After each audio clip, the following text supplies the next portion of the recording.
Hello అందరికి welcome back to Dolly dumplings. ఇవాల్టి recipe వచ్చేసి ఫిష్ ఫ్రైని ఎలా చేసుకోవాలో ప్రాసెస్ ఏందో చూసేద్దాము. చాలా సింపుల్గా చేసుకోవచ్చండి. బయట క్రిస్పీగా లోపల సాఫ్ట్గా చాలా బాగుంటుంది.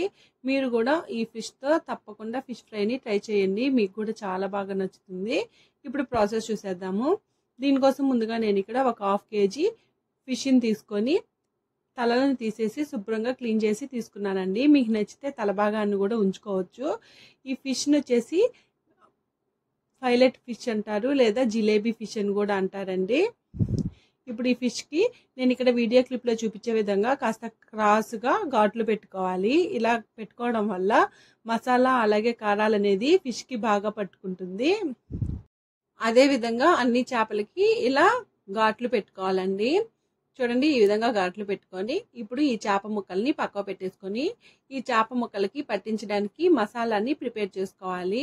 దీనికోసం ముందుగా ఇక్కడ ఒక ప్లేట్ని తీసుకొని ఇందులో 1 టేబుల్ స్పూన్ కారం అలాగే 1/2 టేబుల్ స్పూన్ సాల్ట్ వేసుకోవాలి. సాల్ట్ మరీ ఎక్కువ వేసేయద్దండి, సాల్టీగా అయిపోతే ఫిష్ ఫ్రై బాగుండదు. అలాగే 1/2 table spoon salt, 1/2 table spoon జీలకర్ర పొడి, 1 టేబుల్ స్పూన్ ధనియాల పొడి, 2 టేబుల్ స్పూన్ల వరకు ఫిష్ ఫ్రై మసాలాని బయట దొరుకుతుందండి సూపర్ మార్కెట్లో, అది వేసాను. అలాగే ఇందులో 1 టేబుల్ స్పూన్ ఫ్రెష్గా రుబ్బుకున్న అల్లం వెల్లుల్లి పేస్ట్, 1/2 టేబుల్ స్పూన్ ఇంగువ, ఇందులో 2 టేబుల్ స్పూన్ల వరకు కార్న్ఫ్లోర్ని వేసుకోవాలి. అలాగే 1/2 టేబుల్ స్పూన్ మిరియాల పొడి, 2 టేబుల్ స్పూన్లు ఆయిల్, ఒక హాఫ్ లెమన్ని స్క్వీజ్ చేసుకొని వేసుకోవాలి. ఇందులోనే కలర్ కోసం నేను ఇక్కడ 1 table spoon Kashmiri red chilli పౌడర్ని యాడ్ చేస్తున్నాను. మీ దగ్గర అవైలబుల్గా లేకపోతే స్కిప్ చేసేయండి, లేదా చిటికెడు ఫుడ్ కలర్ని యాడ్ చేసుకొని ఈ మసాలా అంతా బాగా మిక్స్ చేసుకోవాలి. చూడండి, మీకు అవసరం అనిపిస్తేనే 2 టేబుల్ స్పూన్ల వరకు వాటర్ని యాడ్ చేసుకోండి, లేదంటే వాటర్ ఏం అవసరం లేకుండానే కలుపుకోవచ్చండి. నేనైతే ఇందులో వాటర్ ఏమీ యాడ్ చేయలేదు. ఇలా బాగా మసాలాని కలుపుకున్న తర్వాత మనం ముందుగా ఘాట్లు పెట్టి ఉంచుకున్నాం కదా, ఆ ఫిష్కి ఈ మసాలాని బాగా పట్టించాలండి. చూడండి, నేను ఇక్కడ వీడియో క్లిప్లో చూపించే విధంగా ఈ ఘాట్లు మధ్య భాగంలో అలాగే లోపల కూడా మసాలాని బాగా పట్టించాలి. అదేవిధంగా అన్ని చేప ముక్కలకి ఈ మసాలాని బాగా పట్టించాలండి.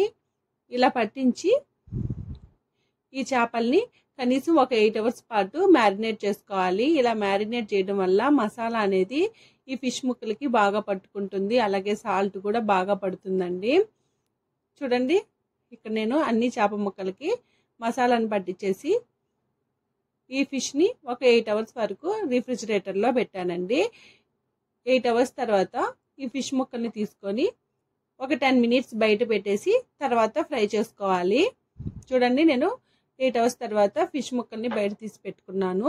ఇప్పుడు స్టవ్ ఆన్ చేసుకుని ప్యాన్ పెట్టుకొని ఇందులో 1/2 కప్పు ఆయిల్ వేసుకోవాలి. ఆయిల్ బాగా వేడైన తర్వాత మనం ముందుగా కలిపి ఉంచుకున్నాం కదా చేప ముక్కల్ని ఆయిల్లో వేసుకొని మంటని మీడియం ఫ్లేమ్లో ఉంచి ఫ్రై చేసుకోవాలండి. నేను తీసుకున్న ప్యాన్ కాస్త చిన్న సైజ్ అండి, దానికోసమే నేను ఇక్కడ 2 ఫిష్ ముక్కల్ని వేసుకొని ఫ్రై చేసుకుంటున్నాను. మీరు తీసుకునే ప్యాన్ సైజుని బట్టి చేప ముక్కల్ని వేసుకోవాలి. చేప ముక్కల్ని వేసిన తర్వాత మంటని 2 నిమిషాలు హై ఫ్లేమ్లో ఉంచి ఫ్రై చేసుకోవాలి. 2 నిమిషాల తర్వాత మంటని మీడియం ఫ్లేమ్లో ఉంచి రెండో వైపుకి టర్న్ చేసుకొని ఫ్రై చేసుకోవాలండి. అలాగే మంటని మీడియం టు లో ఫ్లేమ్లోకి అడ్జస్ట్ చేసుకుంటూ ఈ చేపల్ని ఫ్రై చేసుకోవాలి. మీరు మంటని హై ఫ్లేమ్లో పెట్టి ఫ్రై చేశారంటేను పైన భాగం మొత్తం కలర్ చేంజ్ అయిపోతుంది, అలాగే ఈ చేప సరిగా కుక్ అవ్వదండి. దానికోసమే మంటని మీడియం టు లో ఫ్లేమ్లోకి అడ్జస్ట్ చేసుకుంటూ బాగా క్రిస్పీగా ఫ్రై చేసుకోవాలి. ఇలా చేయడం వల్ల ఈ ఫిష్ అనేది బయట క్రిస్పీగా లోపల సాఫ్ట్గా చాలా బాగుంటుంది.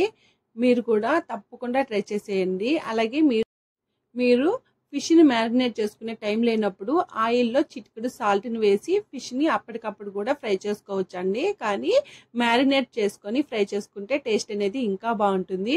చూడండి, ఈ విధంగా 2 వైపులా ఫ్రై చేసుకున్న తర్వాత దీన్ని సర్వింగ్ ప్లేట్లోకి తీసుకోవడమేనండి. చూసారు కదా, ఫిష్ ఫ్రైని ఎలా చేసుకోవాలో ప్రాసెస్ ఏందో అదే విధంగా రిమైనింగ్ ఫిష్లను కూడా ఫ్రై చేసుకోవాలి. అంతేనండి, దీన్ని వేడిగా సర్వ్ చేసుకుంటే చాలా బాగుంటుంది. ఈ ఫిష్ మీద లైట్గా పెరి పెరి మసాలాని అప్లై చేసుకుని తిన్నా కానీ చాలా బాగుంటుందండి. మీరు కూడా తప్పకుండా ట్రై చేసేసి మీకు ఎలా కుదిరిందో కామెంట్ చేసేయండి. ఈ ఫిష్ ఫ్రైని డైరెక్ట్గా తీసుకోవచ్చు, లేదా పప్పుచారులో కానీ రసం కాంబినేషన్లో కానీ చాలా బాగుంటుంది. చూసారు కదా, జిలేబీ ఫిష్ ఫ్రైని ఎలా చేసుకోవాలో ప్రాసెస్ ఏందో ఈ వీడియో మీకు నచ్చితే లైక్ చేసి షేర్ చేయండి, అలాగే కామెంట్ చేసేయండి. మరిన్ని రెసిపీస్ కోసం మన ఛానల్ని సబ్స్క్రైబ్ చేసుకోండి, అలాగే నోటిఫికేషన్ సింబల్ని ఆన్ చేసేయండి. Thank you for watching.